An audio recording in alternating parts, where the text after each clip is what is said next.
Morning, everybody. Thanks for attending this morning's session. We're just going to give it another minute or so. There's still people joining there, I see. So just bear with us for another minute or so.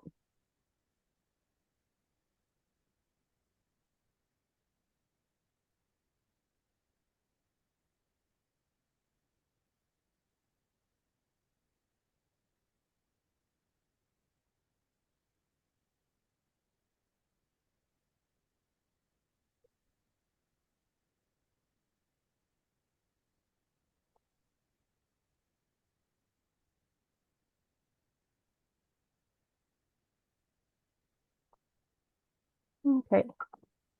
What do you think, Patricia? We might kick off now. What do you reckon? Fine, absolutely. Yeah. Fine. Thank you. No problem. So good morning all, and thank you for attending this webinar. I'm Julie Davis and I work as part of the Local Authority Services team here in the Housing Agency. I'd like to introduce Patricia Rickard Clarke, who is the independent chairperson for Safeguarding Ireland. And Patricia will be taking you through this morning's session on assisted decision making. We're delighted to have her here with us today. Safeguarding Ireland do very valuable work to promote safeguarding and protect vulnerable adults in Ireland. Before I hand you over to Patricia, I just want to flag a couple of things with you and go through some housekeeping items. Some of you may be aware that the implementation plan for the National Housing Strategy for Disabled People was published earlier in June this year. In line with the actions in the plan, the Housing Agency will be periodically running information and awareness sessions like this one for housing practitioners throughout the lifetime of the strategy. We've also prepared a guidance document for housing practitioners on assisted decision making. It's currently being reviewed by the Decision Support Service, and we hope it'll be ready for distribution in January. So if you'd like to be included on the distribution list, I'd appreciate if you can email disabilityservices@housingagency.ie. That's disabilityservices@housingagency.ie, and I'll pop our email address in the chat in the chat there. I have also, for any of you who are registered on our online housing manual, we'll put the guidance up there under our section on disability. So we have a lot of attendees at this morning's session. So if you can keep your sound on mute to minimize background noise, that would be much appreciated. And if you have any questions, can you put them in the Q&A function, and we'll attempt to answer as many as we can after Patricia's presentation. But we will complete or compile and circulate a question and answers document after the webinar for your reference. So without further ado, I'm going to hand you over to Patricia now. Thanks, Julie, and good morning, everybody. And thank you to the Housing Association for inviting me to speak this morning. So if we can start. So what I'm going to deal with is obviously the Act, the Assisted Decision Making Capacity Act, which was enacted in 2015, and then there was an Amendment Act in 2022. So the issues I'm going to deal with: who's the legislation for, and other what people is this Act particularly directed at? Capacity and how it is to be assessed.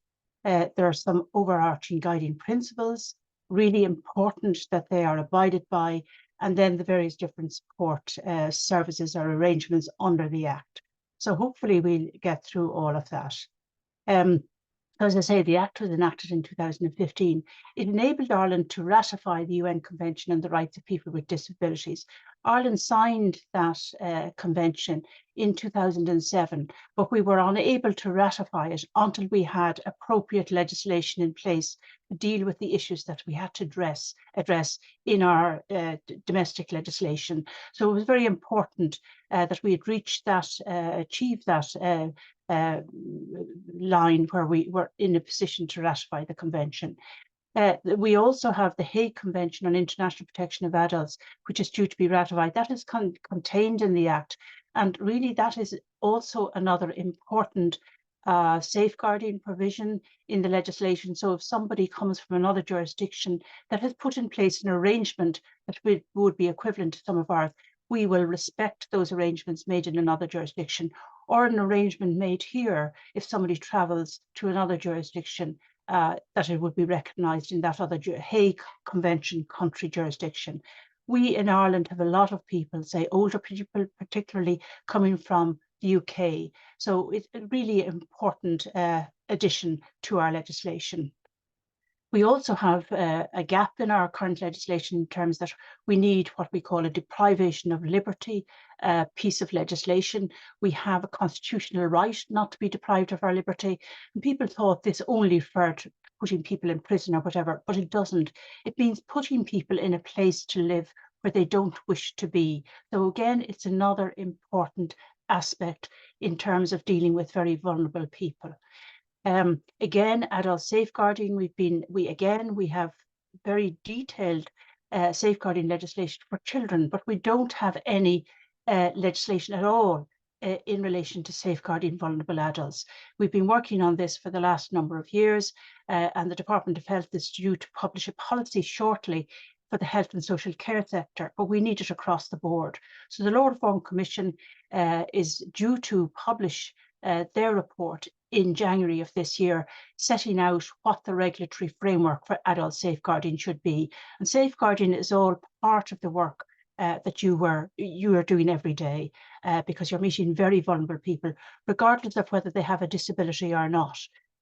This act that I'm talking about is about decision making, but it also, I'll be reminding people of other issues that may arise to help and support people.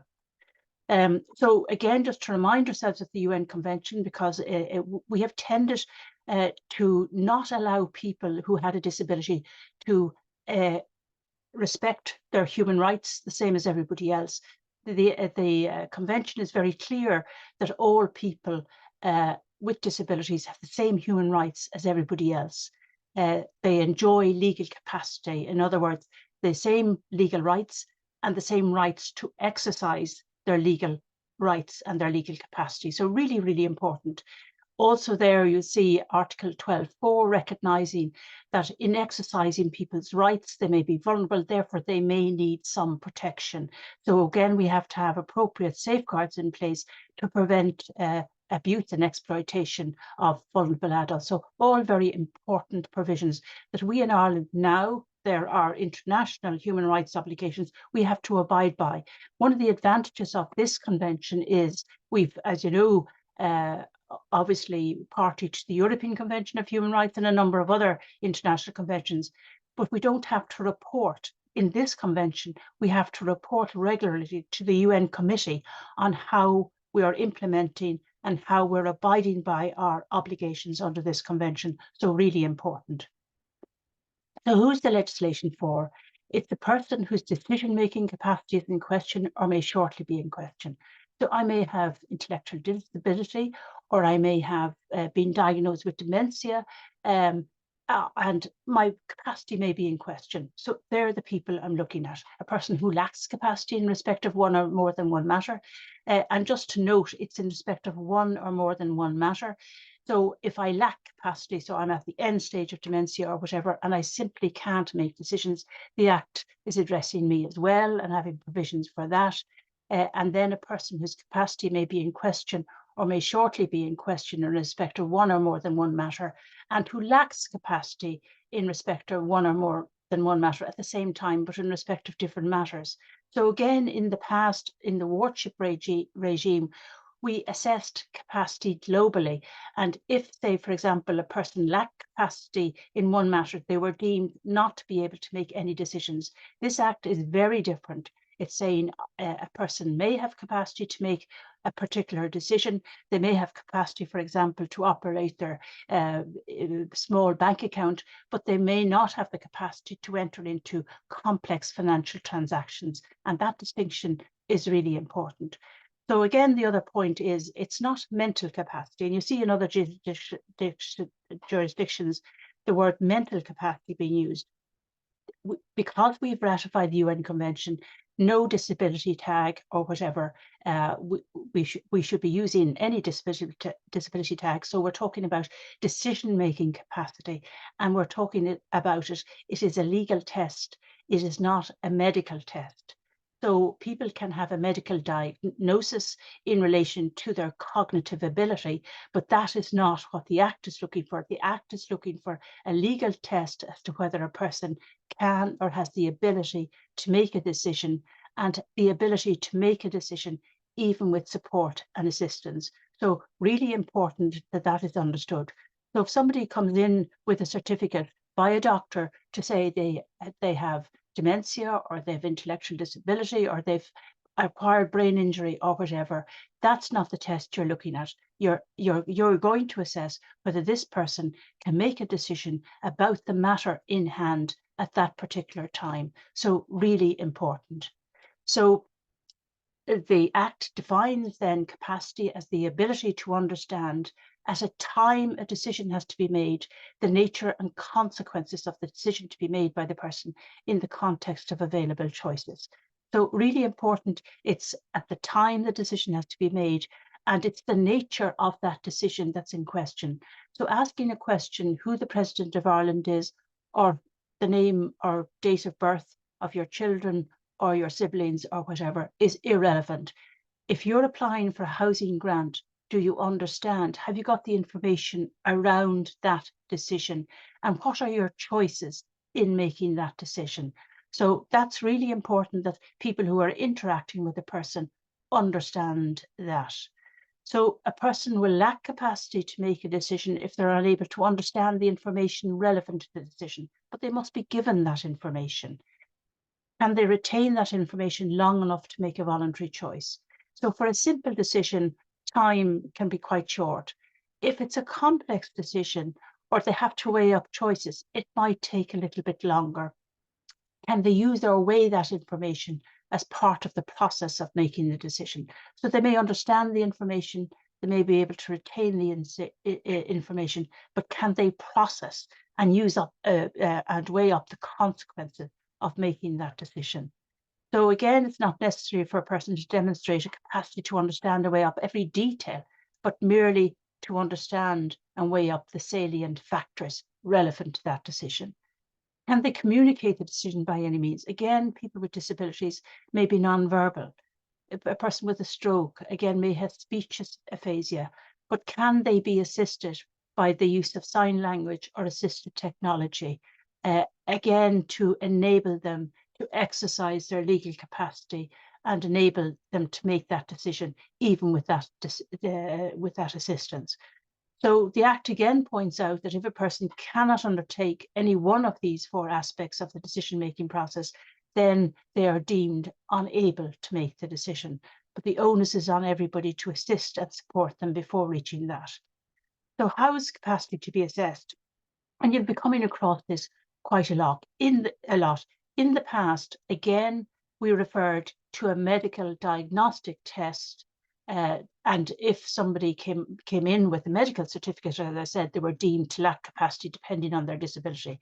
This Act is very clear. It's not about a medical diagnostic test. It's a legal test to establish whether this person has the capacity to make a decision.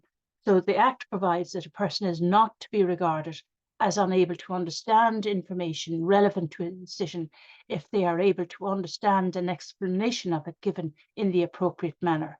So again, coming back to visual aids, again, people who may be non-literate or whatever, again, would visual aids assist them in communicating their decision, or again, assisted technology or speech and language therapist or whatever.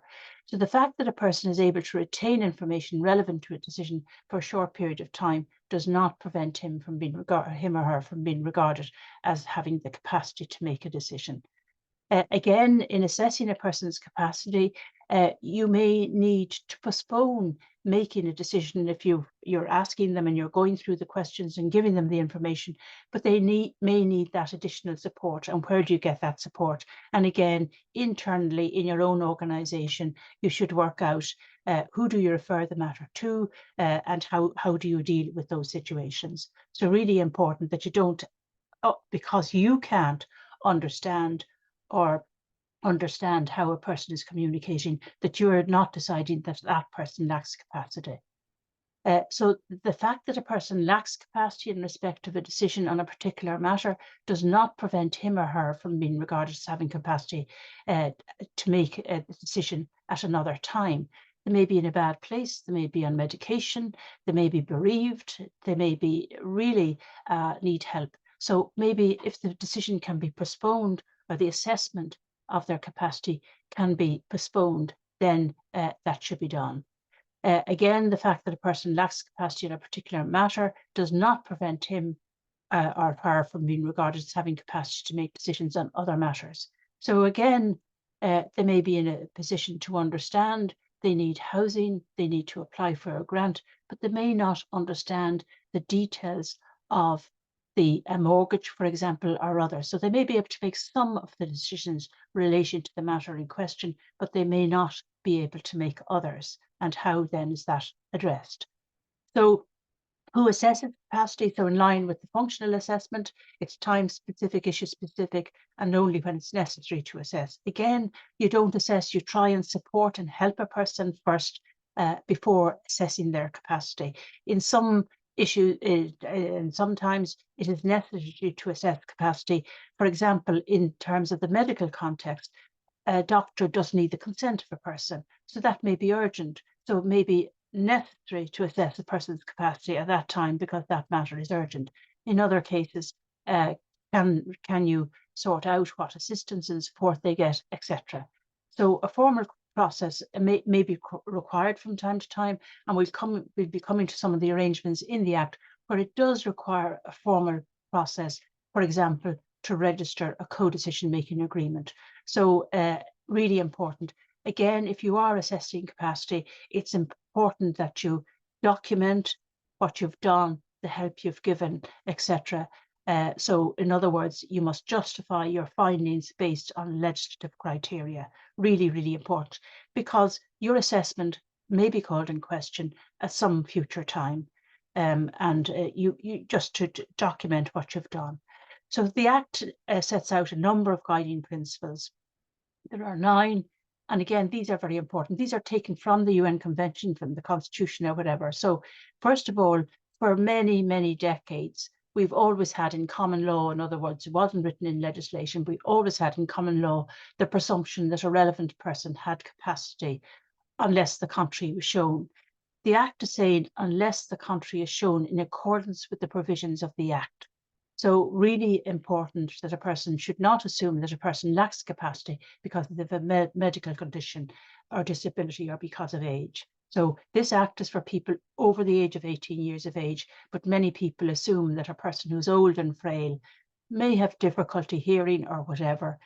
Lots of people would assume that person lacks capacity. We don't do that. There's the legal now presumption, statutory presumption, that a relevant person has capacity.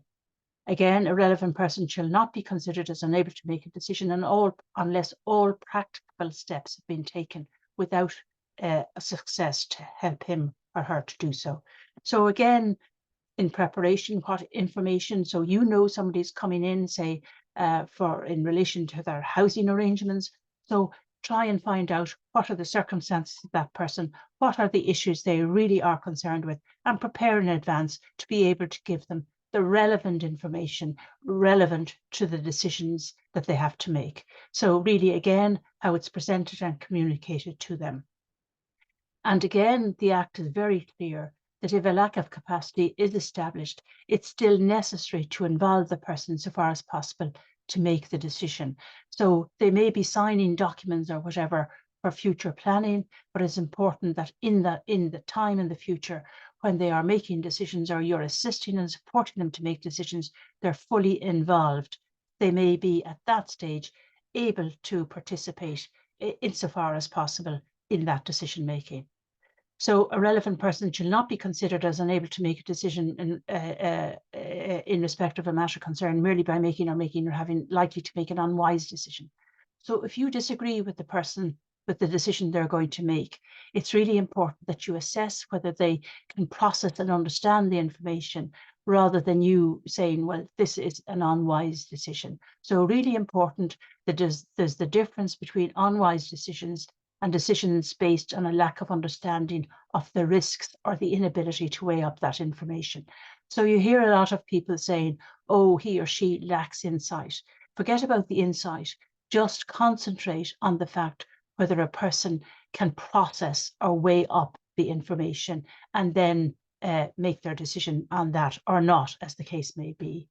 Again, there shall be no intervention unless it is necessary to do so having regard to the individual circumstances. So again, the fact, and we have the various arrangements under the Act, it's not necessary for a person who lacks capacity to enter into one of those arrangements if with support and help.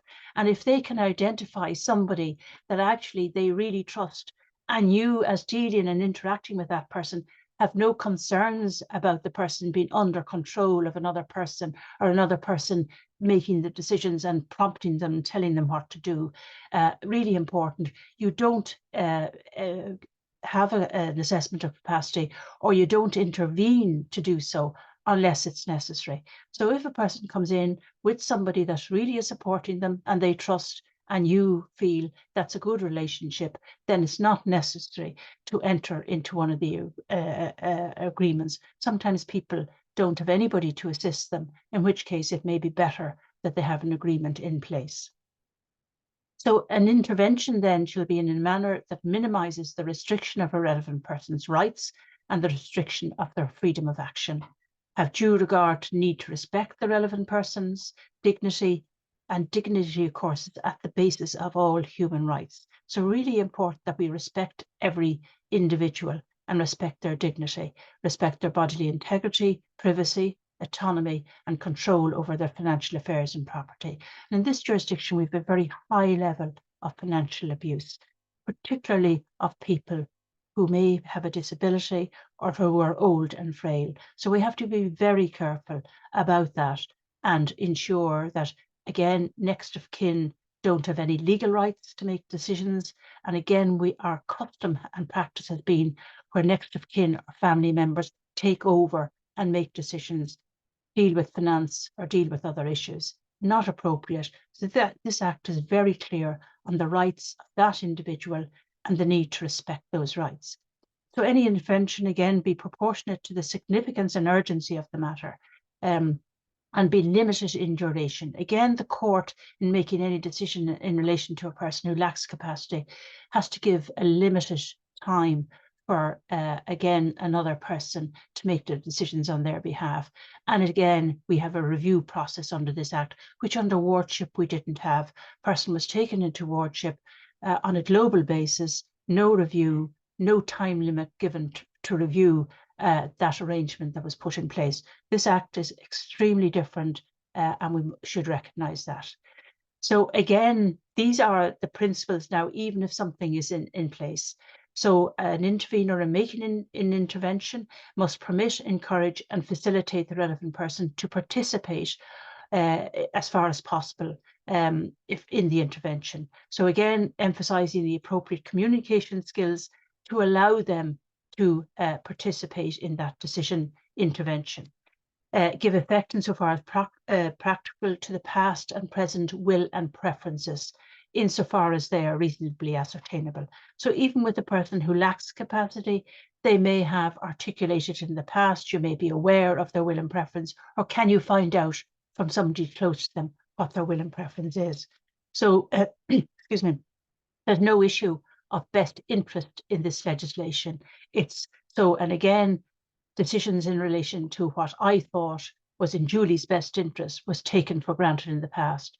This is talking about I must ensure I'm ascertaining what Julie's best will and preference are, not about what I think are in her best interest. So really an important distinction. Take into account the beliefs and values of the relevant person. Again, we're dealing with, again, a lot more multinational, different multinational people from different jurisdictions.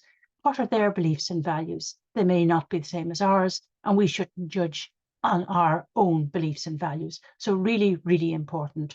And then take into account other factors which the person would be likely to consider to do so. So again, unless inappropriate or impractical to do so, consider the views of any named person, the relevant person state should be consulted, or any nominated decision making.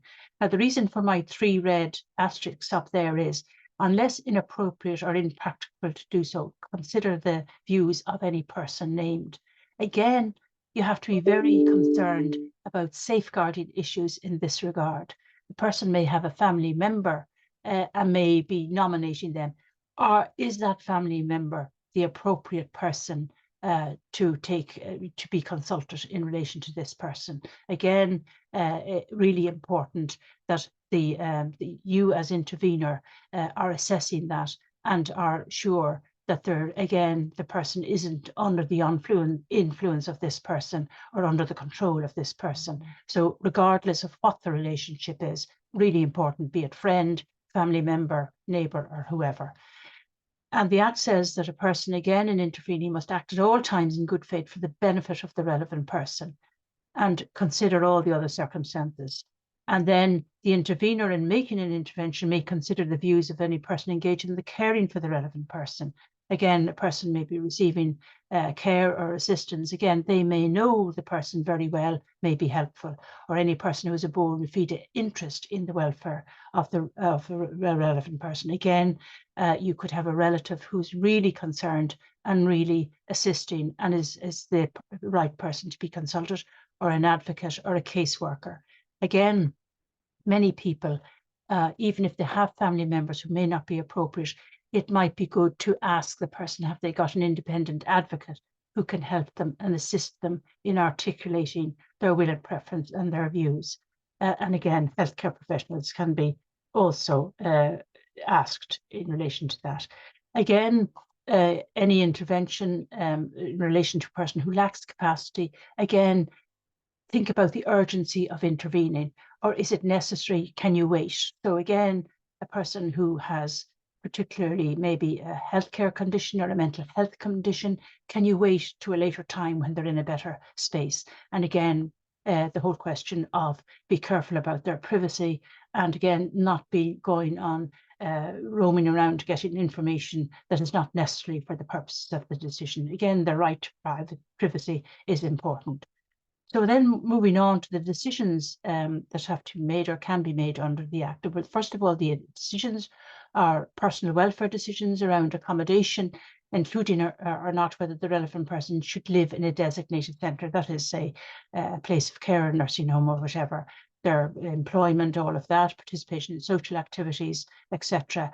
And then in relation to property and affairs, which are very pertinent in relation to housing associations, are custody, control and management of some or all of the relevant person's property or property rights, sale, exchange, mortgage, etc., charging, gifting or other dispositions of property, the acquisition of property by the relevant person or on his or her behalf.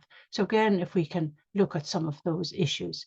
So housing decisions, obviously the custody, control and management of property and property rights include contractual arrangements in relation to the property, tenancy agreements, tenancy arrangements, rental agreements, payment of rent, arrears management, surrender or termination of a tenancy. So can the person make those decisions themselves? Do they need support in making those decisions? Or actually, do they lack capacity to make any of those decisions? Again, reminding people, next of kin or family members have no right to make any of these decisions unless they've been given legal authority to do so. And we'll come to the manner in which they can be given that authority.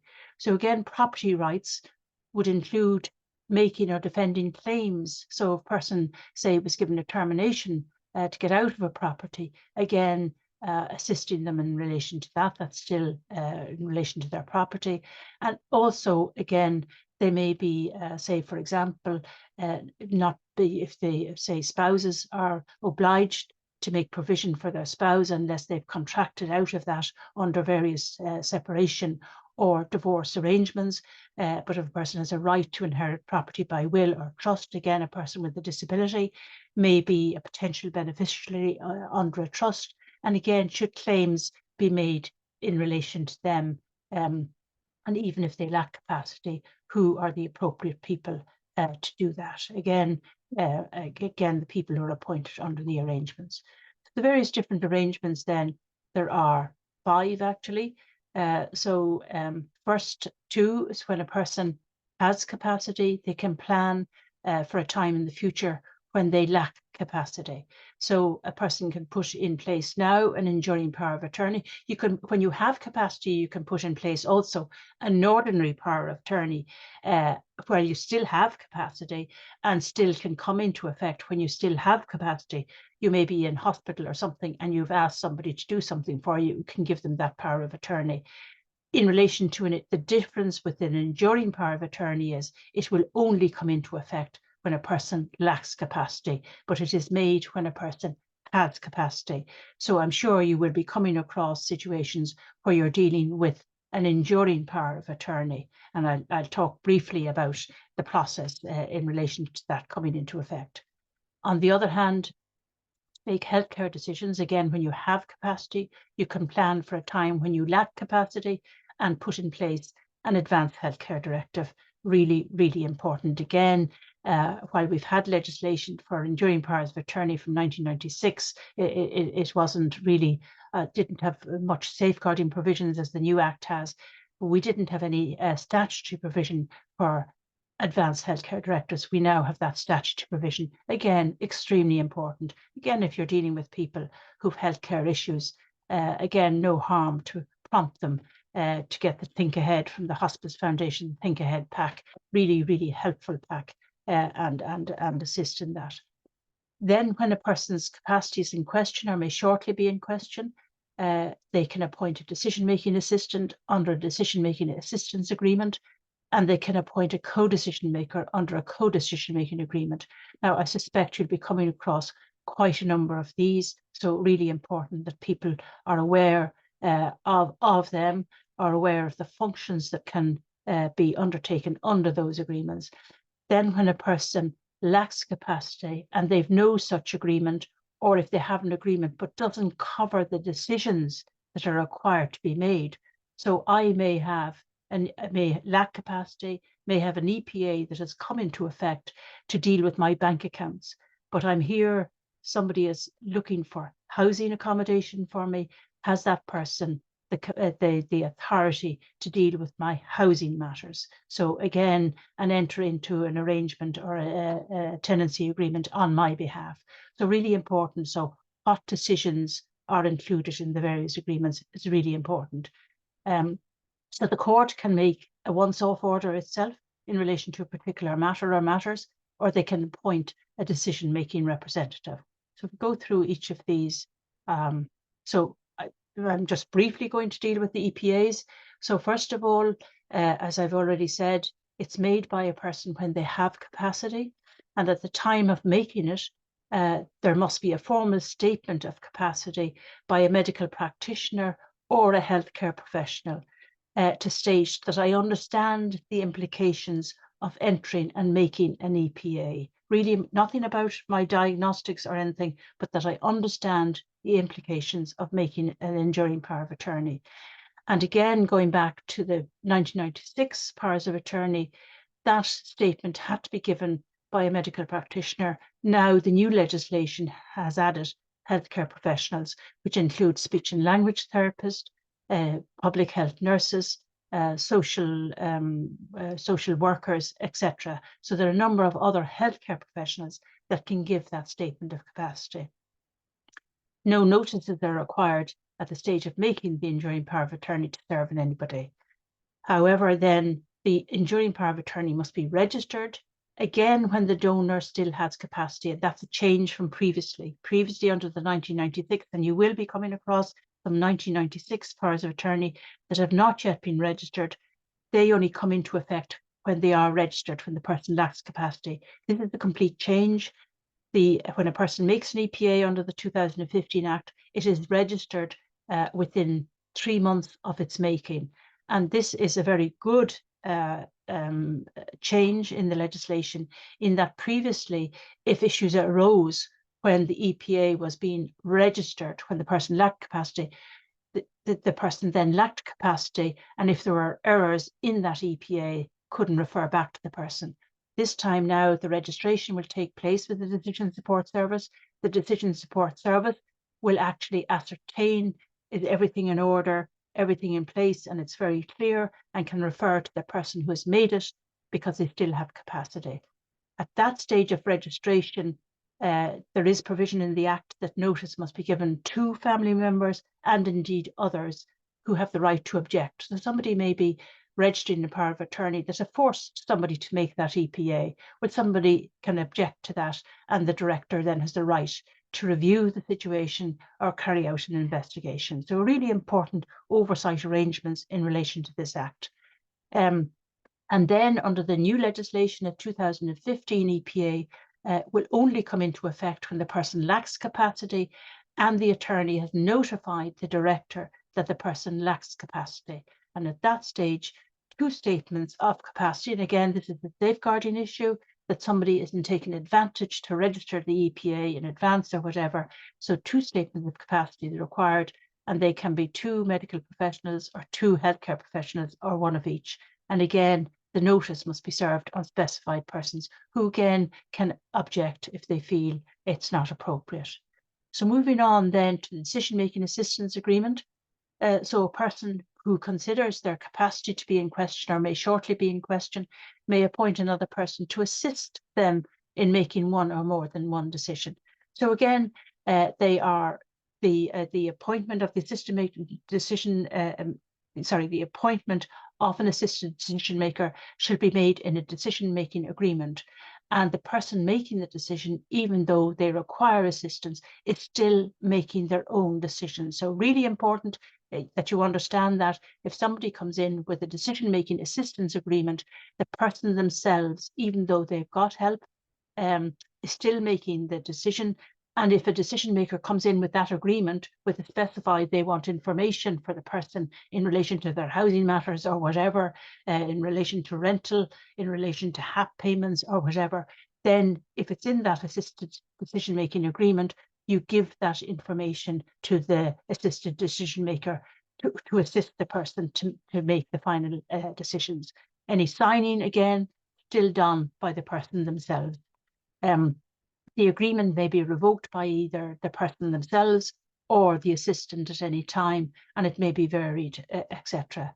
There are no reporting requirements and no registration for it to come into effect, but there is a requirement to notify the director of its making. So if you're in a housing association, you want to check that has somebody made a decision-making assistant agreement, the director of the decision support service will have a register, and you'll be able you'll be able to check with the decision support service that they have notified the director. So really important. Again, the Act provides that the director sets out the format, etc. So again, in a decision-making assistant agreement, the person may appoint more than one person, and may specify whether, if they appoint more than one, whether they act jointly or severally, or jointly in respect of some matters and jointly and severally in respect of others. So they may appoint 2 people, one to look for the property, enter into the contractual arrangement, and the other maybe to manage the money, manage the rent or whatever. Very important, though, that the agreement spells out if that segregation of authority and that you follow that. But just to make the point that a person can appoint more than one person in a decision-making assistance agreement. So again, I'm making the point very clearly here because it's given rise to difficulties in the court where people were just putting in agreements, say in applications to the court, applications for a person, a decision-making representative, for example, to make all personal welfare decisions or all property and affairs. And the court, and clearly the director, is very concerned that the specific decisions are specified. So really important that, again, you're looking at that agreement to ensure what decisions are specified. It may be an agreement that you're looking at dealing with something entirely different. So it's important that is specified. Again, I've mentioned that, again, whether the person shall act solely or jointly in that. So that's really important to understand that. Again, the functions of the decision-making assistant are, as you see, it's assist all the time, assist the appointer to get the relevant information, assist the appointer by explaining the relevant information and considerations relating to the agreement, ascertain the will and preference of the person, and assist the appointer to communicate them. So again, you may have somebody who may be non-verbal or whatever, but you know their will and preference. And again, you're assisting the assistant is assisting them to communicate their decision. And again, endeavour to ensure that the appointer's relevant decisions are implemented insofar as possible. And again, complaints can be made to the director if an assistant is not complying with their obligations or their functions under the agreement. And again, in dealing with housing matters, you may be in a situation that you may need to make a complaint against an assistant who's acting or misbehaving in relation to the functions under that agreement, or maybe have concerns about it. So again, this is the director shall specify the form, and you may come across a lot of forms that may be in simplified format, etc., for the person concerned. And I'm just pointing out that the director has a responsibility actually to produce forms in an easy, accessible format, including easy read versions. Again, in all of these situations, anybody that's appointed a decision assistant or supporter must abide by those guiding principles. So again, if for any reason you feel that the assistant is not complying with the guiding principles, again, that can be referred to the director. And again, in the form, the relevant data protection provisions shall be included. Again, the whole issue of sharing data in relation to very vulnerable people is an issue. And just to say to you that Safeguarding Ireland and indeed other stakeholders are currently working with the Data Protection Commission for them to produce guidelines on the appropriate sharing of data as appropriate and necessary in the context of adult safeguarding. Again, we use GDPR all the time not to share data where actually it's very necessary to share data for the protection of very vulnerable people. So we hope to see guidelines hopefully early in 2024, and just again be aware of that and circulate it amongst yourselves, really important.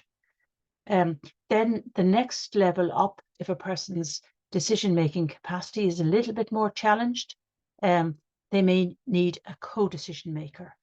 And then a person can appoint a suitable person in writing in a co-decision making agreement to jointly make one or more decisions with them on their personal property and affairs or their personal welfare decisions. Again,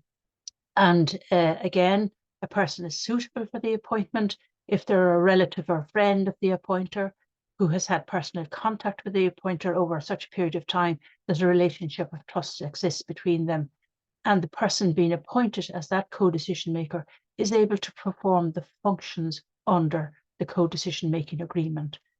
Now, just note that they appoint a suitable person. You can only appoint one person in a co-decision making agreement. You can have a number of different co-decision making agreements in respect of different matters, but in relation to a particular decision, one co-decision maker, for the simple reason, if decisions are being made jointly, it's important that there isn't 2-to-1 or whatever, it's 1-to-1, and that co-decision maker is supporting the person to make the decision. So again, there are regulations as to what should be set out in the agreement, various different details. And again, very important protection of people, that even if a co-decision making agreement includes authority to deal with property and affairs, it does not cannot include the disposal of property by way of gift. And again, that's a safeguarding issue for a co-decision making agreement. So there are the details that need to be set out. And again, you need 2 witnesses, etc., and must be signed, etc., by all parties. So I just quickly go by that. So, as I said, only one co-decision maker may be appointed in each co-decision making agreement, but you can have more than one. And again, the decision making service, the director, on request being made by a person who intends to appoint a co-decision making agreement, or a person who is proposed as a co-decision maker agreement, the director will provide information to the person so really what's required. Now, as you know, there are codes of practice and there are detailed guidelines. So it's important that if you're suggesting to somebody, maybe they need a co-decision maker to assist them, or indeed in relation to decision-making assistant, that you should refer them. Maybe you might have packs yourself of the decision-making service guidelines, or refer them to the director to get that information. Really important that people understand, one, if they're becoming a co-decision maker, or two, if they wish to appoint somebody and need that help. The functions then are a little bit more onerous, if you like. So the functions of a co-decision maker is they will advise the person by explaining the relevant informations and the considerations relating to the relevant decision. So it's not merely assist in getting the information or assist in understanding the information, it's advising. So that's a little bit more ascertaining the will and preference in relation to the relevant decision, assist the appointer to obtain the appointer's relevant information, fair enough, discuss the known alternatives and likely outcomes. So you need a very good person to be objective and not, again, ensuring their own views are having an influence on that person. And then clearly they have to make a relevant decision jointly with the person concerned.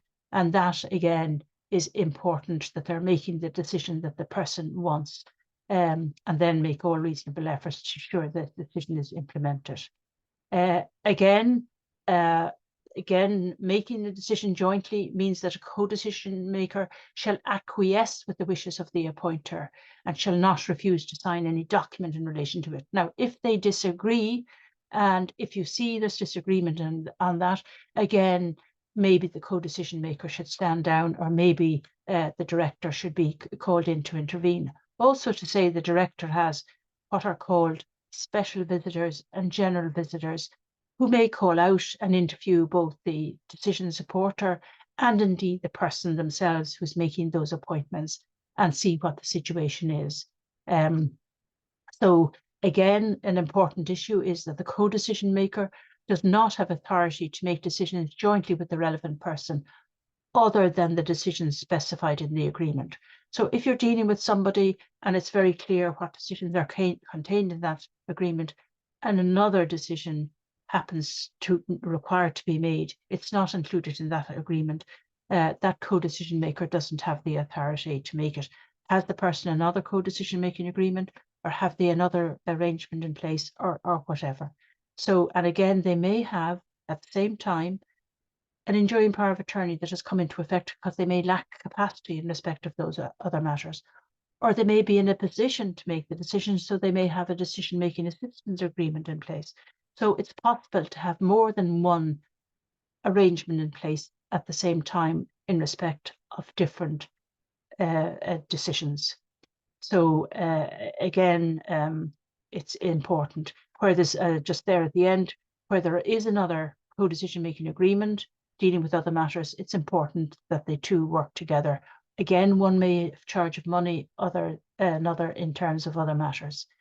Again, because the person's capacity is a little bit more challenged, there's a requirement that a co-decision making agreement is registered with the Director of Decision Support Service, and the application for registration must be made within 5 weeks.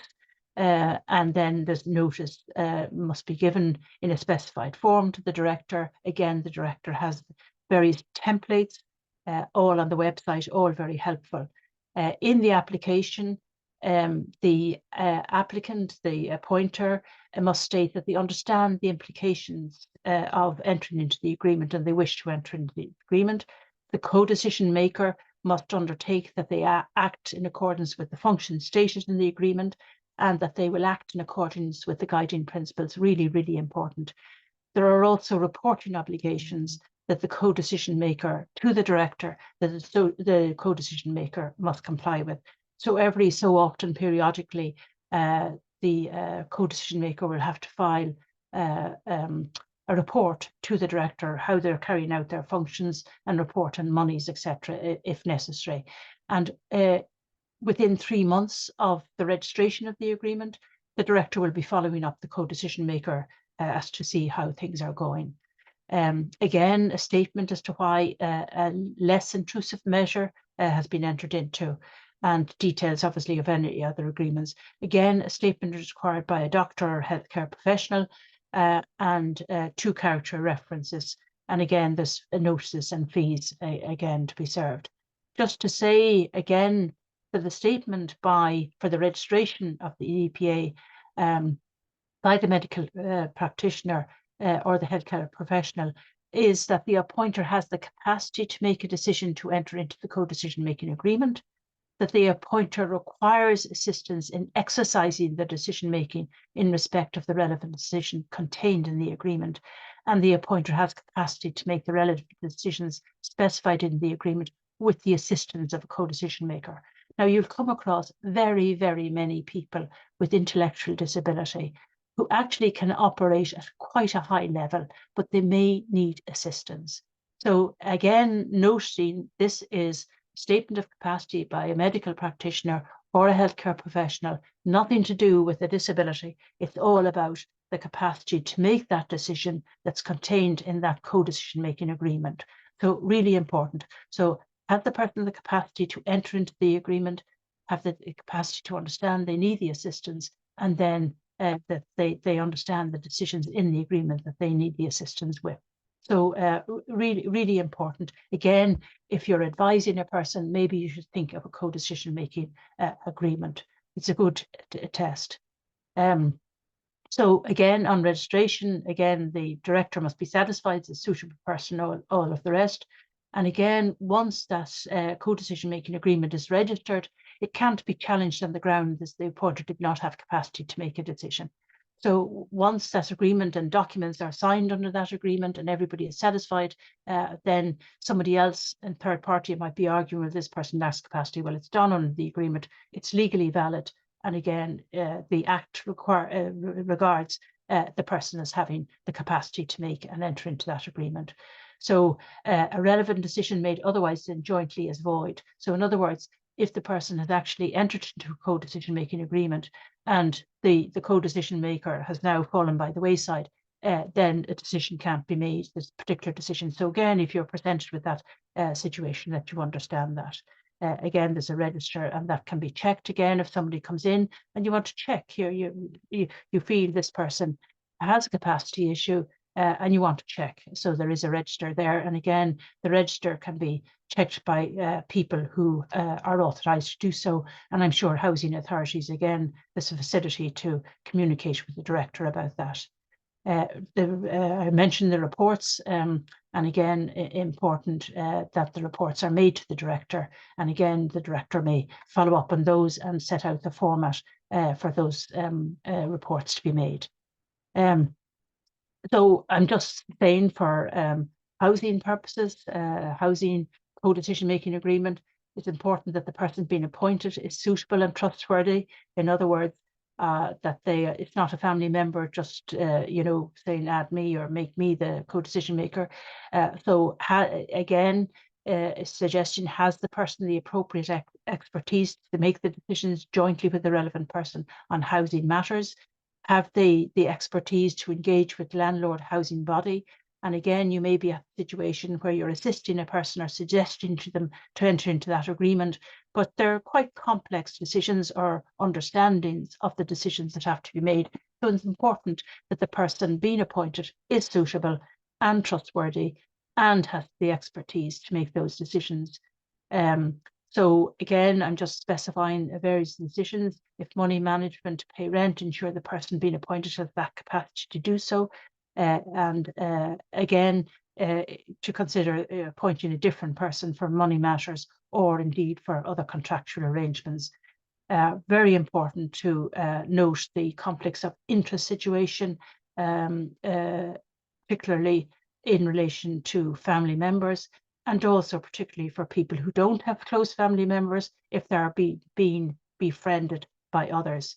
So again, I emphasize you might be suggesting to the person that they get an independent advocate before entering into any agreement, even if it is with support with somebody else. An independent advocate will be absolutely assessing the will and preference, assessing that the person isn't under the undue influence of somebody else, etc. So, and as you know, there are both SAGE advocacy for older people and national advocacy service for people with disabilities. So really important to tap into advocacy bodies if necessary. So applications to court then, when a person lacks capacity, there's an application to court and notice must be given. I'm just noticing the time, so I'm just moving on quickly. Again, it may be that when a person's agreement, say co-decision maker making agreement, has come to an end and you realise the person really lacks capacity and can't work because they lack capacity with the co-decision maker, you might be suggesting to the co-decision maker or indeed the director that this is the case, that an application should go to court to appoint a decision-making representative. So it's important then that you have you have an understanding of the next step. In other words, again, the court applications to the court, it's important the court has an obligation to ensure that that application to court is the least intrusive and all other steps have been taken. In some cases, when an application is made to the court to appoint a decision-making representative, the court had actually, and has done so even since commencement in April, adjourned cases to ensure that could a co-decision-making agreement be entered into. And in a few cases, because we're at the stage we really don't understand these arrangements yet fully, that the court has found that a person actually didn't need the court order, that they could have entered into the agreement with the co-decision-making agreement or indeed the decision-making assistance agreement. So really important. Then the court can make a declaration appointing a decision-making representative.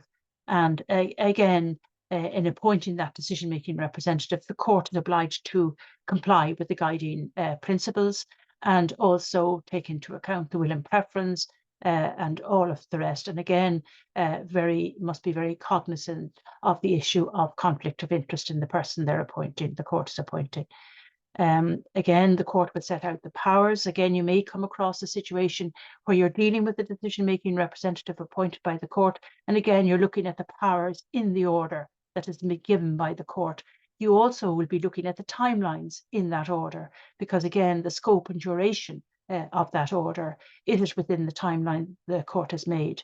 And again, there may be an appointment of more than one person for different decisions. And again, look at the order and see who can act jointly, who is acting severally in particular in relation to these particular matters. So again, I've seen that happen where, you know, a person got a large a compensation award or whatever, and the court is very anxious that the person that's really skilled in investment in terms of appointed and another person appointed for, say, other day-to-day money matters or indeed personal welfare decisions. So really, again, important that when you're looking at those court orders, you're ascertaining what authority the particular decision-making representative or representatives have to make those decisions. Again, the court requires a representative to sign a statement before they leave the court that they understand that they must act in accordance with the powers, and they will undertake to abide by the guiding principles. And again, if there's no suitable person, and again, been aware that where the court, say, a family member has made an application to become a decision-making representative, and for various reasons, the court did not think they were a suitable person. And of course, the director has a panel of people they can nominate. So in that, in dealing with a decision-making representative, you may be dealing with a person who is one of those people that has come off the director decision support service panels and may have no relationship at all with the person in question up to that time. But again, that doesn't matter. All decision-making representatives are obliged to work within the powers that are given to them and work in accordance with the guiding principles. Again, there's a register and you can assess, again, is there an order in place and who are the people and what authority have they under that order. So again, important.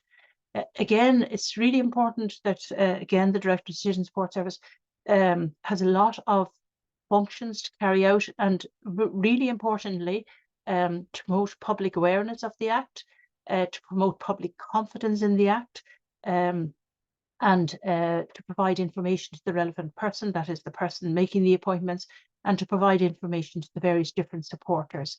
And as I've already said, there's lots of information and templates on the website of the Decision Support Service.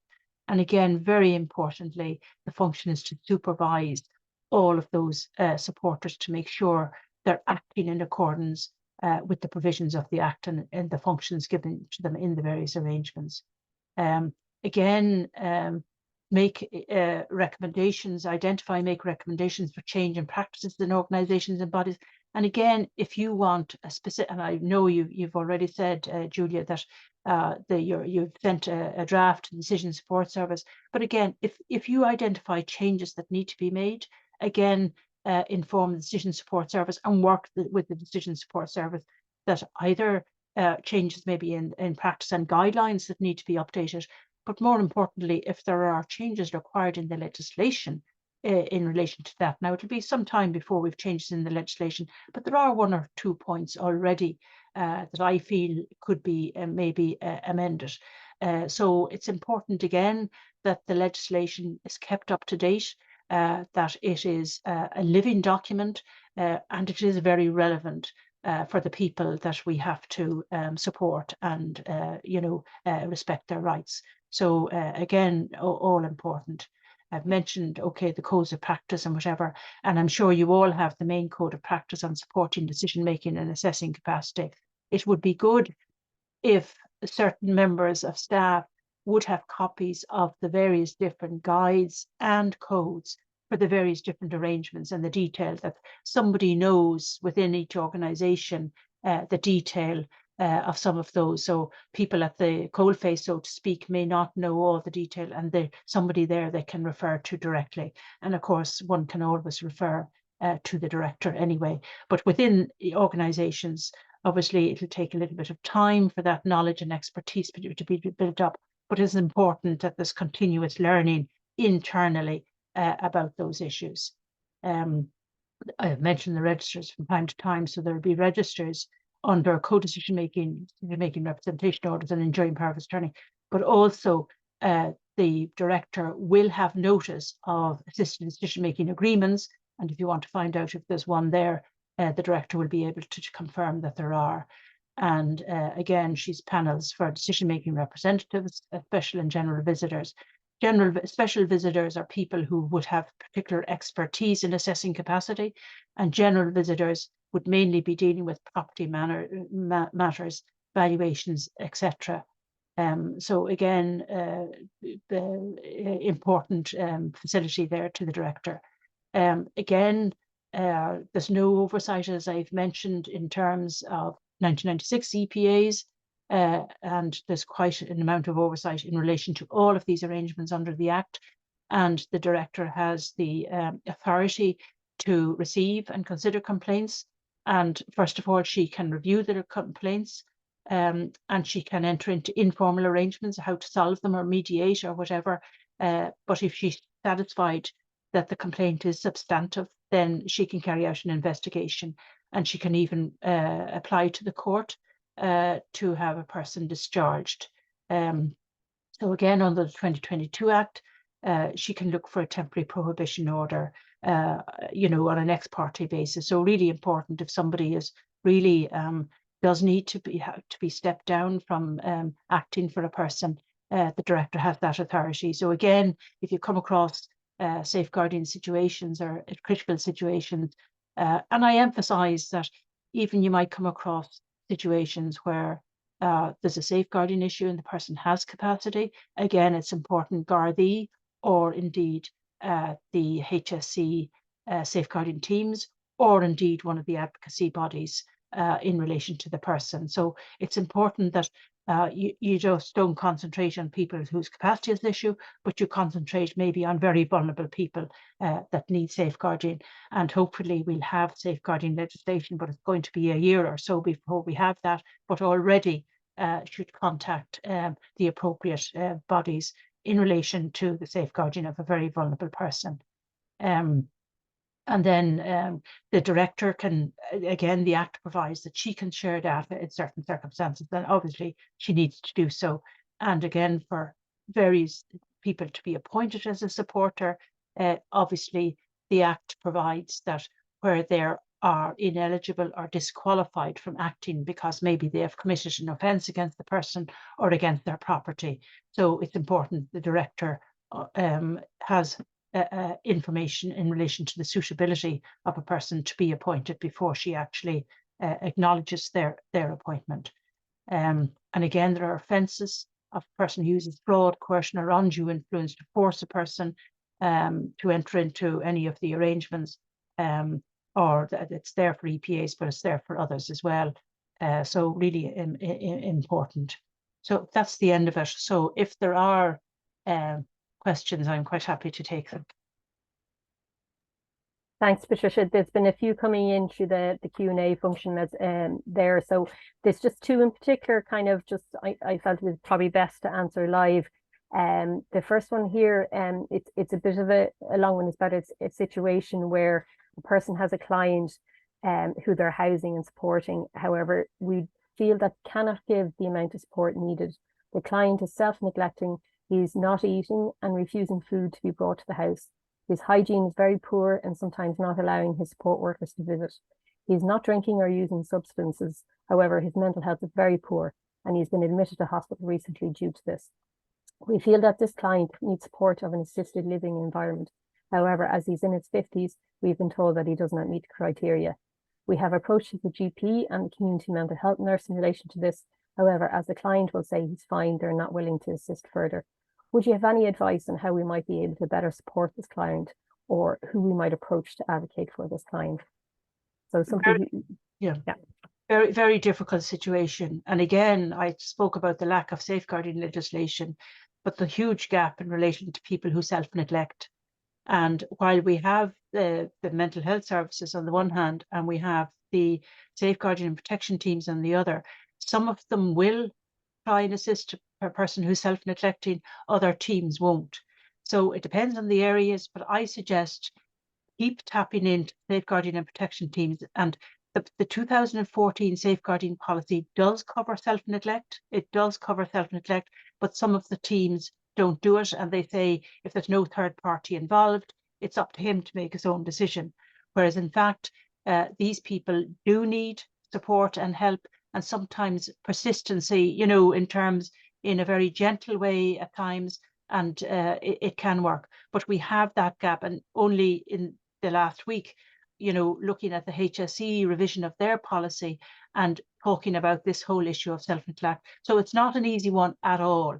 And certainly Safeguarding Ireland has been in that situation where cases have been referred to us and we're looking for help and sometimes can't get it and whatever. But I would keep tapping into safeguarding and protection teams. Now, they may be trying to say, go up to mental health. I'd try and get them to collaborate together and say, you know, must keep on visiting and going. In terms of doesn't meet the criteria, again, we have to break down those barriers, you know, with organizations, you know, that are, you know, that the criteria is too black and white, in other words. It's a difficulty, and I don't have an easy answer for it. Yeah. Okay. The next question here is from Georgina, and this is where, in a case where someone has no co-decision maker or assistant, and we have noted their obvious lack of capacity to understand the consequence of their decision, but they are not aware, what recourse does the housing authority have? So, you know, somebody, they're not sure, they don't think they understand the consequences of the decision and they don't have any arrangement in place. Yeah, well, if they don't understand the consequences of the decision, they would be lacking capacity. And I would suggest in that case, an application to the court for either the court to make an order or for the appointment of a decision-making representative, which could be from the panel. Now, the Act also in 2022 was amended where to recognise that in some cases where a person didn't have anybody to act as a co-decision maker, an application was made to the court to appoint a decision-making representative, but the court suggested to the, or does suggest to the decision-making representative that they act as if they were a co-decision maker. So in other words, they again must work with the person, and indeed under the guiding principles, even if they're not acting as a co-decision maker, they still must comply with the guiding principles to have the person encourage, permit the person to participate insofar as possible. I would say in that case, it's an application to the court. If it's Dublin, it's Dublin Circuit Court. If it's not Dublin, it's whatever circuit court. Set out exactly the particular decisions that need to be made with authority actually for his housing, to look for his housing as well as, you know, other arrangements to be put in place. And again, the form, there's a form, court forms. Again, I would suggest maybe an advocacy service might assist there to help with the application. Again, it may be that the legal aid board, again, I didn't mention legal aid. We didn't have legal aid for people who lack capacity up to now. We now have a change to the Civil Legal Aid Act, where the legal aid board will act in relation to applications to the court for a person. No financial eligibility required. The legal aid board can make that application to the court on his behalf and look for a panel member to be appointed decision-making representative. But I suggest perhaps sage advocacy, if he's in his 50s, sage advocacy first to assist, then look at the application to court and the other things. I think there's a solution there, absolutely, and whether the decision-making representative is appointed to act as a co-decision maker or to act as a decision-making representative, it really doesn't matter in that case. His views still have to be taken into account insofar as his views are available. Thanks, Patricia. The last question here that I have, that's actually, there's another one coming in, one from Mary Ann. Now, I'm not too sure, Mary Ann, it's supports being put in place for a relevant person on the ground equals increased home help, housing supports, social work teams and advocacy. No real mention of this in the broader sense. So I'm not exactly, you know, Mary, I'm not too sure if you're there, if you wanted to unmute.